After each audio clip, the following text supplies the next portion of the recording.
Hey guys, कैसे हैं आप सब लोग।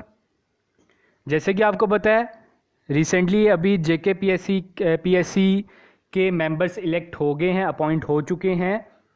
तो मुझे ऐसा लगता है कि आपकी जो पंचायत अकाउंट असिस्टेंट की नोटिफिकेशन है बड़ी जल्द आ जाएगी, विद इन 10 डेज़ मुझे लगता है।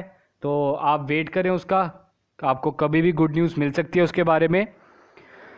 तो आज जैसे आपको पता है थर्सडे है, थर्सडे को हमारा डाउट क्लियरिंग क्लास रहती है। आज हम टॉपिक लेके आए हैं कैश बुक, जो कि एक और मेन टॉपिक है।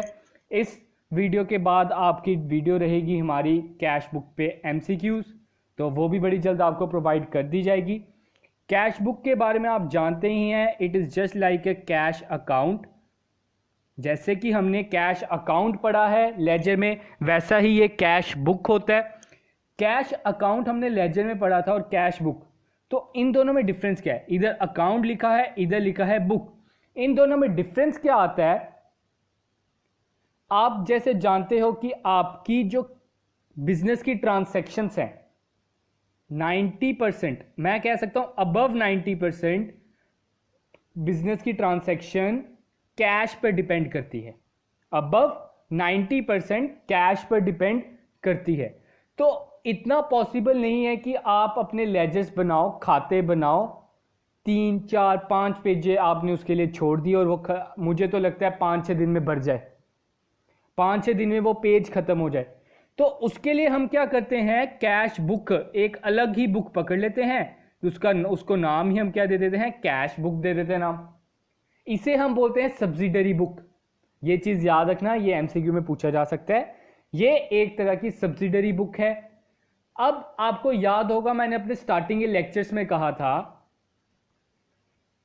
कि जो एक इंसान है वो जब अकाउंटेंसी में एफिशिएंट हो जाता है तो ना उसे जनरल एंट्रीज, जो आपको पता है बेसिक है, सबसे पहला स्टेप है अकाउंटिंग में, वो करने की जरूरत नहीं पड़ती।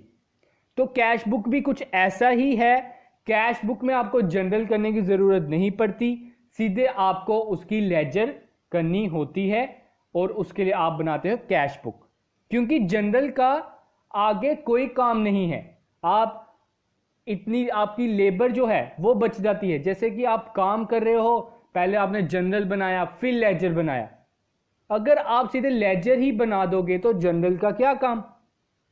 ठीक है, तो इधर से आपका जो जनरल एलिमेंट है वो कैंसल हो जाता है। चलो अब आगे पढ़ते हैं कैश बुक के बारे में।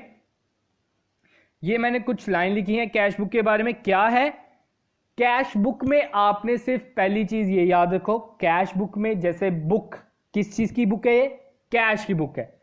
कैश बुक में आपने सिर्फ वो ट्रांसैक्शन इंक्लूड करनी है जो कि कैश से रिलेटेड हो, पहली चीज ये आ जाती है। तो लिखा क्या है मैंने, आप पढ़ सकते हो, cash book is one in which cash receipts, cash का आना, जहां जहां से पैसा आया, and cash payments including the funds that are deposited into the bank and funds which are withdrawn from the bank, funds that are deposited in the bank, funds which are withdrawn from the bank। मैंने आपको बताया था it is called Contra entry, जिसमें bank से आप पैसा निकालोगे और बैंक में पैसा डिपॉजिट करोगे, जिसमें बैंक और कैश दोनों इन्वॉल्व होते हैं, उसे हम बोलते हैं कॉन्ट्रा एंट्री। ये चीज भी याद रखना। All the transaction which is recorded in the cash book are of two sides, debit and credit। जो आपकी कैश बुक है it is similar to your cash account, ये कैश अकाउंट से ही मिलती जुलती है। इसमें भी डेबिट और क्रेडिट होता है, लेफ्ट साइड इसका भी डेबिट है और राइट साइड इसका भी क्रेडिट है।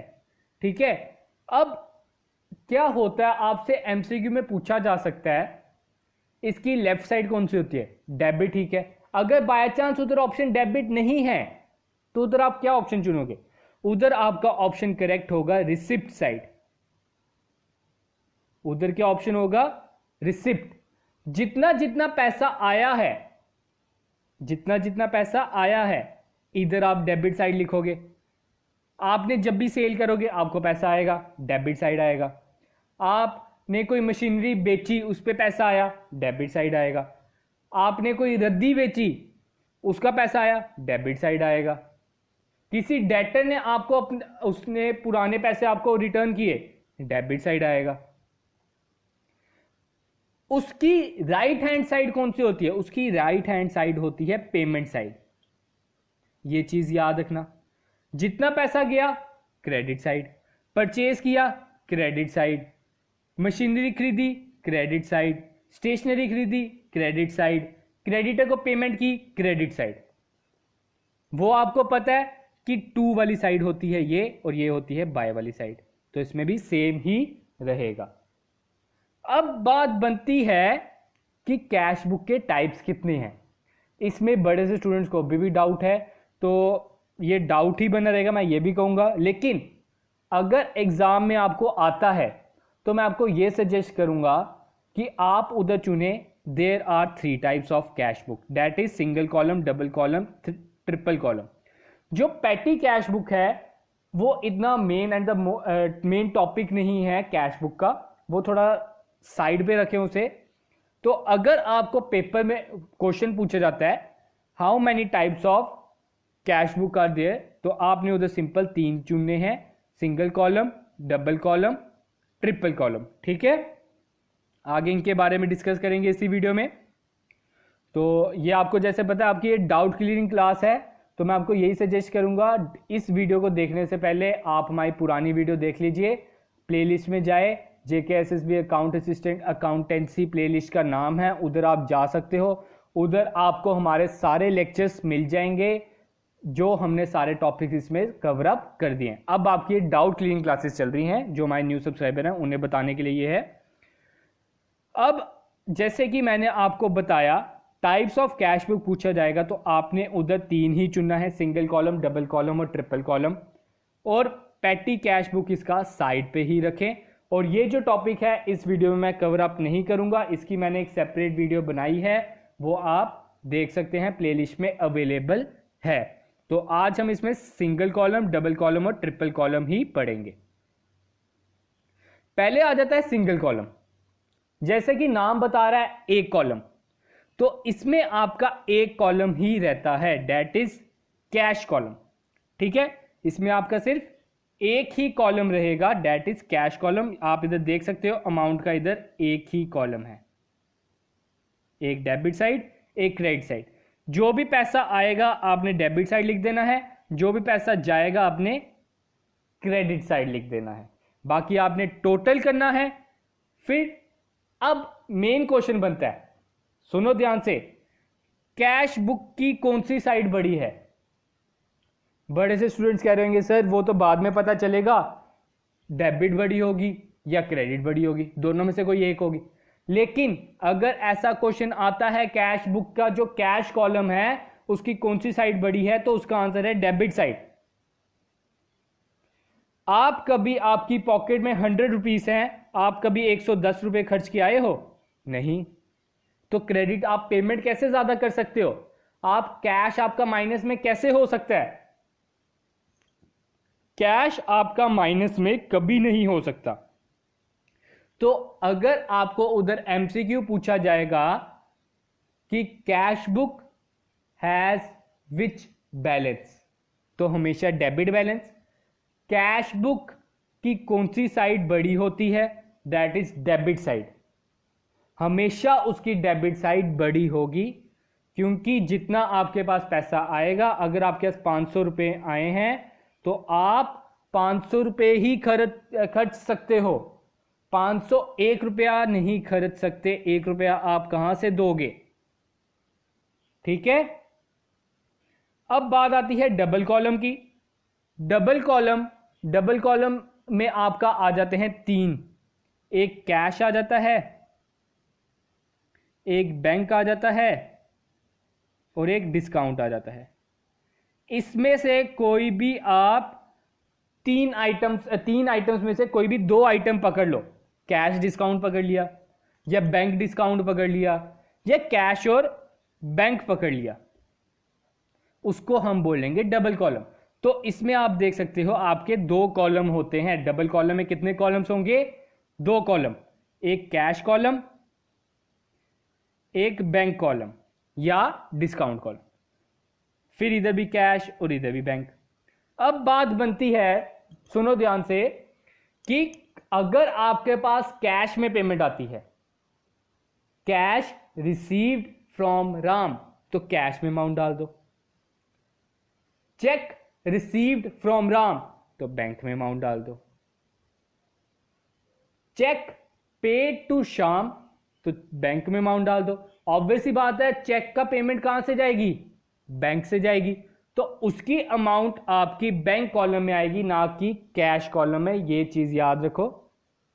कैश और बैंक दो कॉलम आप बना रहे हो, तो उसका क्या फन है, वो चीज आपको पता होनी चाहिए। अगर तो आपने कोई कैश पेमेंट की है तो कैश में ही करोगे, कैश कॉलम में डालोगे। फिर उसके बाद आप कैश के डेबिट को देखोगे और कैश के क्रेडिट को देखोगे, इन दोनों को पहले बैलेंस करोगे। उसके बाद आप बैंक का डेबिट देखोगे और बैंक का क्रेडिट देखोगे, उसको बैलेंस करोगे। अब हमने ऊपर पढ़ा, जब हमने सिंगल कॉलम किया, सिंगल कॉलम में मैंने आपको बड़ा उस पर फोकस करके बताया कि कैश बुक का, कैश अकाउंट का हमेशा बैलेंस डेबिट रहेगा, आपकी डेबिट साइड हमेशा बड़ी रहेगी। लेकिन ये पॉइंट ध्यान रखना, बैंक अकाउंट का, लेकिन बैंक अकाउंट का कोई भी साइड बड़ी हो सकती है, डेबिट साइड भी बड़ी हो सकती है, क्रेडिट साइड भी बड़ी हो सकती है। हमने एक नाम पढ़ा था, बैंक ओवरड्राफ्ट। बैंक ओवरड्राफ्ट, जब भी आपका माइनस में बैलेंस हो, आपके बैंक अकाउंट में माइनस हो सकता है, ठीक है, आप अपने बैंक से ज्यादा पेमेंट कर सकते हो, लेकिन बाद में आपको उसका इंटरेस्ट देना पड़ता है। बैंक क्या करता है, आपके अकाउंट में माइनस बैलेंस भी कर देता है, अगर आपकी गुडविल अच्छी होगी बैंक के आईज में। तो जब आपकी क्रेडिट साइड बड़ी होगी डेबिट साइड से, तो उसे हम बोलेंगे बैंक ओवरड्राफ्ट। लेकिन जब आपकी डेबिट साइड बड़ी होगी क्रेडिट साइड से, तो वो आपका है बैंक बैलेंस, कि इतना आपका बैंक में अमाउंट अभी भी पड़ा है, मतलब प्लस में बैलेंस है। ठीक है, तो अब एमसीक्यू बनता है, bank column of cash book has dash balance, it can have debit as well as credit balance, as well as credit balance. Debit balance भी हो सकता है, क्रेडिट बैलेंस भी हो सकता है कैश बुक का, बैंक कॉलम का। ठीक है, लेकिन कैश का हमेशा डेबिट, ये ध्यान रखो। अगला आता है ट्रिपल कॉलम। ट्रिपल कॉलम में अभी जैसे मैंने तीन नाम लिए थे ऊपर, कैश, बैंक और डिस्काउंट, ट्रिपल कॉलम में तीनों आ जाएंगे। ट्रिपल कॉलम में क्या होगा, तीनों आ जाएंगे, discount, cash, bank, discount, cash, bank. ठीक है, कैश को आपने कैश के साथ कंपेयर करना है, बैंक को आपने बैंक के साथ करना है, और जो डिस्काउंट है, मेन चीज बोलने वाला हूं अभी, जो डिस्काउंट है उसको आपने बैलेंस नहीं करना। जो डिस्काउंट है उसको आपने बैलेंस नहीं करना, हमने आपको पुरानी वीडियोस में बता चुके हैं। ये सिर्फ आपकी डाउट क्लियरिंग क्लास है, आपको रिवाइज कराने के लिए क्लास है। ठीक है, तो आपको मैं बता दूं, जैसे आपका डिस्काउंट डेबिट साइड में आता है 100, क्रेडिट साइड में आता है 80 डिस्काउंट, तो आप इधर देख सकते हो डिस्काउंट 20 कम है क्रेडिट में, तो हमने इसको बैलेंस नहीं करना। जितना भी आता है इसके नीचे 100 लिख दो और इसके नीचे 80 लिख दो, टोटल में खत्म। इसको आपने डिस्काउंट को बैलेंस नहीं करना, कैश और बैंक को करना ही करना है, बाकी चीज सेम ही रहेगी। बैंक का बैलेंस क्या हो सकता है, डेबिट भी हो सकता है, क्रेडिट भी हो सकता है। कैश का बैलेंस क्या होगा, सिर्फ और सिर्फ डेबिट। डिस्काउंट का बैलेंस क्या हो सकता है, डिस्काउंट को आपने कभी भी बैलेंस नहीं करना। ठीक है, तो अब आगे आपके लिए कुछ इंपॉर्टेंट पॉइंट्स मैं लेके आया हूं, आप ये देख सकते हो। इसी में से आपका एक दो एमसीक्यू आ जाएगा जो मैंने लिखा है, और इस वीडियो के बाद आपको विद इन 2 to 3 डेज आपको कैश बुक, सिर्फ और सिर्फ कैश बुक के ऊपर एमसीक्यू प्रोवाइड कर दिए जाएंगे। अब आप देख सकते हो आपका पहला पॉइंट क्या लिखा है की पॉइंट में, only those entries are passed. ध्यान से पढ़ो ये वाला point, only those entries are passed in which cash is involve. जिसमें कैश इन्वॉल्व है, सिर्फ और सिर्फ वो वाली एंट्रीज आपने पास करनी है। The credit transaction are not recorded, जो मैंने बोल्ड में लिखा है इसे ध्यान से पढ़ लिया करो। अगर अब आपकी बात बनती है which of the following transaction cannot be entered in the cash book. Cash book में कौन कौन सी एंट्री नहीं आएगी? आपको ऑप्शन आता है cash sale, cash purchase, stationery charges paid या क्रेडिट सेल। तो उसका आंसर होगा क्रेडिट सेल। जितना भी आप उधार पे सेल कर रहे हो, परचेज कर रहे हो या कुछ भी कर रहे हो उधार पे, उसकी एंट्री नहीं आती कैश बुक में। ये चीज याद रखना, ये main and the most important MCQs का बनता है। आपको एग्जामिनर क्या देगा? ऑप्शंस कुछ इस तरह के दे देगा, credit sale, cash sale, goods sold to Ram for credit. तो क्रेडिट वाला जो है वो आपने चुनना है कि आप वो एंट्री कैश बुक में नहीं डालते हो। अगला जो है वो जैसे मैं पहले बता चुका हूं, the discount column is not to be balanced. Discount column को आपने बैलेंस नहीं करना। Receipts are recorded on debit side and payments on credit side. जो आपकी रिसिप्ट्स हैं, जो आपको पैसा आया है वो आपने डेबिट साइड पे लिखना होता है, जैसा कि मैंने आपको बताया पहले। तो आपको मैंने जैसे पहले बताया कि लेफ्ट साइड उसमें आपकी रिसिप्ट साइड भी हो सकती है और राइट साइड आपकी पेमेंट साइड भी बोल सकते हो उसे।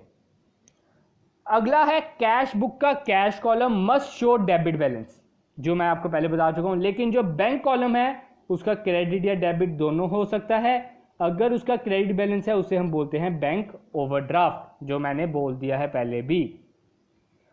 The transaction in which both cash and bank involve is known as dash, आपको आ जाएगा, is known as contra entry. अगला है in cash book debit side of cash column is always larger than the credit side. ठीक है, जो आपके cash book का डेबिट साइड है वो हमेशा बड़ा होगा क्रेडिट साइड से, जो कि मैंने पहले बताया, क्योंकि उसका बैलेंस क्या होता है? डेबिट होता है। कैश बुक का कैश कॉलम का डेबिट होता है, तो डेबिट साइड हमेशा बड़ा होगा। Cash book is a dash book is a subsidiary book, ये नोट डाउन कर लो। आगे है cash book is a journal as well as ledger for cash account. ये एमसीक्यू बड़ी बार पूछा जाता है, तभी मैंने ये इसमें इंपॉर्टेंट की में डाला। ये क्या है? उधर पूछा जाता है dash is a journal as well as ledger for cash account, that is cash book. Cash book आपकी जनरल भी है, लेजर भी है कैश अकाउंट के लिए। अगला जो लास्ट दो पॉइंट है बड़े इंपॉर्टेंट है। इसमें से बड़े, मैंने जब भी अपने स्टूडेंट से क्वेश्चंस पूछता हूं वो बड़ी बार गलती कर देते हैं, तो अभी मैं इन्हें एक्सप्लेन भी करूंगा क्यों गलती करते हो। देखो ध्यान से, मैंने अगर आपसे एमसीक्यू पूछूं discount received is dash in cash book, बड़े से स्टूडेंट्स बोलेंगे सर डेबिट, तो ये गलत है, इट इज क्रेडिटेड। क्रेडिटेड क्यों? अभी बताता हूं। हम ऊपर जाते हैं, डिस्काउंट रिसीव्ड। डिस्काउंट रिसीव्ड क्या हो गया? आपको डिस्काउंट मिला है, आपको डिस्काउंट मिला है। तो सोचो, मैं आपको ट्रांसैक्शन देता हूं एक करने को, goods purchase from Ram for ₹500 but amount is paid 480 and 20 is your discount. 20 रुपये आपको डिस्काउंट मिला है। आप क्या करोगे? इधर लिख दोगे कि मैंने परचेज किया है, टू परचेज कितने का किया? 480 का किया। 480 आप कैश में डाल दोगे और 20 रुपीज़ डिस्काउंट में डाल दोगे। तो ये जो 20 रुपीज़ है ये आपका रिसीव है, तभी आपने क्रेडिट साइड में लिखा है। बच्चे क्या करते हैं, रिसीव है तो वो डेबिट साइड आना चाहिए। रिसीव क्यों डेबिट साइड आना चाहिए? क्योंकि वो आपकी सेल के साथ होता है। सेल के साथ जो आएगा वो आपका पेमेंट है, आपने एक तरह का अलो किया है, आपको वो लॉस है। या दूसरा तरीका है, डिस्काउंट रिसीव्ड जो है वो आपका इज योर इनकम, तो इनकम इज ऑलवेज क्रेडिटेड। ये चीज भी आप याद रख सकते हो। डिस्काउंट अलोड है, ये आपका लॉस है, लॉस इज ऑलवेज डेबिटेड। ठीक है, ये 2 पॉइंट में बड़े से स्टूडेंट्स को कंफ्यूजन होती है। तो आज का हमारा इतना सही लेक्चर था। तो जिन्होंने अभी तक हमारी पहली वाली वीडियो नहीं देखी कैश बुक की, उन्हें पहले सजेशन दूंगा वो वीडियो देखें, उसके बाद इन वीडियो पे प्रोसीड करें, क्योंकि ये आपको सिर्फ और सिर्फ रिवाइज कराने के लिए मैंने फिर से वीडियो डाली है। क्योंकि पर्सनली मुझे लगता है आपकी नोटिफिकेशन मतलब गुड न्यूज़ बड़ी जल्दी आने वाली है about the panchayat account assistant. So please gear up your preparations और thank you, have a good day. और हमारी जो नेक्स्ट वीडियो रहेगी अकाउंटेंसी पे, वो आपकी रहेगी MCQ on cash book only, जिसमें हम सिर्फ कैश बुक के ही एमसीक्यू लेकर आएंगे। ठीक है, थैंक यू।